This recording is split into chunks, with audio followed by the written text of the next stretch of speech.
Ikan paus yang terdampar di Surabaya akan jadi koleksi museum.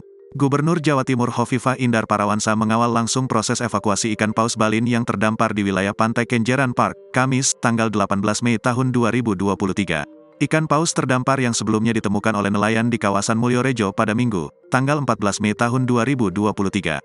Setelah diteliti oleh para ilmuwan, ikan paus tersebut diputuskan untuk dievakuasi guna dibawa ke Museum Jatim Park kedua. Karena terbilang langka dan memiliki nilai edukasi, paus balin yang merupakan mamalia laut yang biasa hidup di perairan Australia ini akan dimuseumkan dan dijadikan koleksi untuk wisata edukasi di Jatim Park kedua. Ini adalah hasil kerja bersama di antara kita semua, bahwa nelayan setempat telah menemukan ikan paus mati terdampar, yang setelah dikonfirmasi dari FKH Unair, jenisnya adalah ikan paus balin, kata Gubernur Hovifah.